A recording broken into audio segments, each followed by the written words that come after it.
මීට කලින් වීඩියෝ එකේදී අපි කතා බහ කරේ ආයෝජන ඉලක්ක ගැන. මේ ආයෝජන ඉලක්ක කොහොමද ඔබේ ජීවිතයට සරලන ආකාරයෙන් පහසු වෙන ආකාරයෙන් ගොඩනගා ගන්න කියන කාරණාව සම්බන්ධයෙන්. එතකොට ඔබට පුළුවන් වෙනවා රිස්ක් එක අඩුවෙන් ආයෝජනය කරලා වැඩි ප්‍රතිලාභ අත් කරගන්න. ඒ වීඩියෝ එක බැලුවේ නැත්නම් ඒකේ තියෙන දේවල් මතක නැත්නම් ඔබට පුළුවන් දැම්ම ගිහිල්ලා ඒ වීඩියෝ එක බලලා මේ වීඩියෝත් එක්ක සම්බන්ධ වෙන්න. අද අපි කතා බහ කරන්නේ දැන් මේ විදිහට ආයෝජන ඉලක්ක ඔබේ ඔලුවට ඇවිල්ලා ඇති මේ ආයෝජන ඉලක්ක සපුර ගන්න නම් අපි කොහෙද ආයෝජනය කරන්න ඕනේ? මොනවටද ආයෝජනය කරන්න ඕනේ? මෙන්න මේ ගැන තමයි අද අපි කතා බහ කරන්නේ. පළවෙනි එක තමයි ඔයගොල්ලෝ හැමෝම දන්න ෆික්ස් ඩිපොසිට්. එහෙම නැත්නම් ස්ථාවර තැන්පතු. ඔබට පුළුවන් ඔබේ අතේ ඇති මුදලක් කැමති බැංකුවක ගිහිල්ලා තැන්පත් කරලා එතනින් ආයෝජන ආදායමක් ලබා ගන්න. මෙතනදී ආයෝජන ආදායම විදියට ඔබට ලැබෙන්නේ පොලී මුදලක්. ඉතින් ඔබ අඩුවෙන් රිස්ක් එකක් ගන්න කැමති කෙනෙක් නම් අඩු කැපකිරීමක් නම් ඔබට කරන්න පුළුවන් වෙන්නේ මෙතනදී මේ ෆික්ස් ඩිපොසිට් කියන්නේ ඊටාම හොඳ ආයෝජන මාර්ගයක්. ස්ථාවර තැන්පතු වලට වඩා වැඩි ප්‍රතිලාභ ගන්න ඕන නම් ඔබ අත තියන්න ඕන පැත්තක් තමයි කොටස් වෙළඳපොළ කියලා කියන්නේ. මේක තමයි අපේ දෙවෙනි කාරණාව. කොටස් වෙළඳපොළේදී වෙන්නේ කිසියම් සමාගමක කොටස් ඔබ මිලදී අරගෙන ඔබට පුළුවන් ඒ සමාගමේ කොටස් වල මිල වැඩි වෙනවත් එක්කම ඒවා විකුණන්න. එතනින් ඔබට පුළුවන් ඔබේ ආයෝජන ආදායම් නිර්මාණය කරගන්න. වැදගත් වෙන්නේ මේකේ රිස්ක් එක හොඳටම වැඩි. ඔබ බය නැති පුද්ගලයෙක් නම් ඒ උච්චාවචනයන්ට අනුව ඔබට හැසිරෙන්න පුළුවන් නම් මේ ක්‍රමවේදය ඉතාමත් හොඳ ක්‍රමවේදයක්. අපි දැන් කලින් කතා කරපු කොටස් වෙළඳපොලේ ආයෝජනය කරන එක රිස්ක් එක වැඩි වගේ කියලා ඔබට තේරෙනවා නම් ඔබට පුළුවන් මම දැන් මේ කියන ක්‍රමවේදය හරහා රිස්ක් එකත් මීඩියම් ප්‍රමාණයක තියාගන්න ගමන් ඒ වගේම ප්‍රතිලාභයත් මධ්‍යම ප්‍රමාණයක තියාගන්න ගමන් ඔබේ ආයෝජනය සිද්ධ කරන්න. ඒ තමයි යුනිට් ට්‍රස්ට් ෆන්ඩ් එක.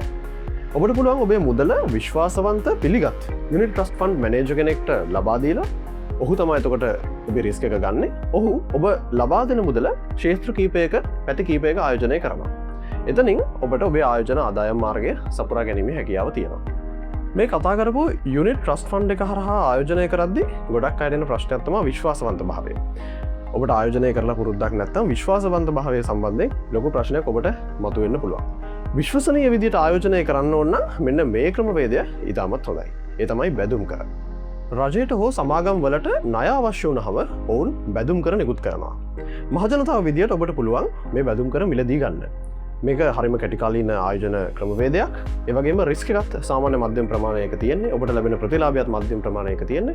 ඉතින් විශ්වාසවන්ත භාවයක් ඇතුව රිස්ක් එකත් මධ්‍යම ප්‍රමාණයක තියාගෙන ප්‍රතිලාභයත් මධ්‍යම ප්‍රමාණයක තියාගෙන මේ ආයෝජන ක්‍රමය ඔබට සිද්ධ කරන්න පුළුවන්. ඒ වගේම මෙතනදී ආයෝජන ආදායම් බවට පත් වෙන්නේ මේ මුදල නැවත ඔබට ලැබෙනකොට පොලියත් එක්ක තමයි ලැබෙන්නේ. මේක තමයි ඔබේ ආයෝජන ආදායම් බවට පත් වෙන්නේ. මේ අපි කතා කරපු ක්‍රමවේදවලට අමතරව හිතන්න ඔබ ගාව විශාල මුදලක් තියෙනවා නම් ආයෝජනය කරන්න මේ කියන්න යන ක්‍රමවේදය ඔබට සුවිශේෂී ක්‍රමවේදයක් වෙන්න පුළුවන්. ඒ තමයි දේපල වෙළඳාම. එහෙම නැත්නම් රියල් එස්ටේට්. රියල් එස්ටේට් කියලා කියන්නේ දිගු කාලීන ආයෝජන සැලසුමක් එක්ක යන්න ඕන දෙයක්. ඒ වගේම තමයි ඔබ මතක තියාගන්න ඕන දෙයක් තමයි රියල් එස්ටේට් වලදී ඔබට වැඩිපුර වියදම් වෙන්න පුළුවන්. ඒ වගේම ඔබට වැඩි මුදලක් ආයෝජනය කරන්න සිද්ධ වෙනවා. කාලයත් සමග ඉවසීමෙන් බලාගෙන ඉඳීමෙන් තමයි මේකේ ප්‍රතිලාභ ඔබට අත් කරගැනීමේ හැකියාව තියෙන්නේ. ඔබ ගන්න රිස්ක් එක අනුව ඔබේ ප්‍රතිලාභය තීරණය වෙනවා. ඔබ මධ්‍යම ප්‍රමාණයේ රිස්ක් එකක් ගන්නවා නම් ඔබට මධ්‍යම ප්‍රමාණයේ ප්‍රතිලාභයක් අත් කරගන්න පුළුවන්. ඒ වගේම ඔබ හයි රිස්ක් එකක් අරගෙන මේක ආයෝජනය විශාල ආයෝජනයක් කරොත් ඔබට පුළුවන් වැඩි ප්‍රතිලාභ මේ තුලින් අත් කරගන්න. මේ විදිහටම ආයෝජනය කරන්න පුළුවන් තවත් ආයෝජන මාර්ගයක් තමයි රත්රන්.